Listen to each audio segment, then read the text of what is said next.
Hi guys, Azhikode ബീച്ചിൻ്റെ മൂന്നാമത്തെ പാർട്ടാണിത്. ഞങ്ങളിവിടെ എത്തിയിട്ടുണ്ട്. ഞങ്ങളിപ്പോൾ നടന്നുകൊണ്ടിരിക്കുകയാണ്. ഈ സ്ഥലമൊക്കെ കാണാൻ നല്ല രസമുണ്ട് കേട്ടോ. ഇതാണ് എൻട്രി. അവിടെ മുസ്ലിംസിന് എഴുതി വെച്ചിട്ടുണ്ട് കേട്ടോ. ഗായ്സ്, ഞങ്ങൾ റൈഡിൽ കയറി. ബൈക്കോ ജീപ്പോ എന്തൊക്കെയോ മിക്സഡ് ഉണ്ട് അതിൽ. നല്ല വൈബായിരുന്നു ഗായ്സ്. മുമ്പ് പോയേക്കാൾ കടലിന് ഒരു പ്രത്യേക ഭംഗി എനിക്ക് തോന്നിച്ചു കേട്ടോ ഗായ്സ്. അവിടെ ഒരു ചേട്ടൻ വല വീശി മീൻ പിടിക്കുന്നുണ്ടായിരുന്നു കേട്ടോ ഗായ്സ്. നോക്കിയിരുന്നോ, ദേനാ വല വീശിയേ നല്ല മീൻ കിട്ടിയെന്നാണ് എനിക്ക് തോന്നുന്നത് കേട്ടോ.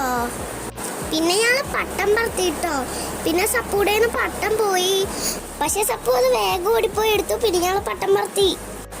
ഞങ്ങളൊരു കുഞ്ഞി കടയിൽ കയറി ചായ കുടിച്ചു ഗായ്സ്. അത് കഴിഞ്ഞിട്ട് പിന്നെ ഞങ്ങൾ വീണ്ടും ബീച്ചിൽ പോയിട്ട് കൊട്ടാരം പണിഞ്ഞു ഗായ്സ്. മഴ പെയ്തത് കാരണം സൺസെറ്റ് കാണാൻ പറ്റില്ല ഗായ്സ്.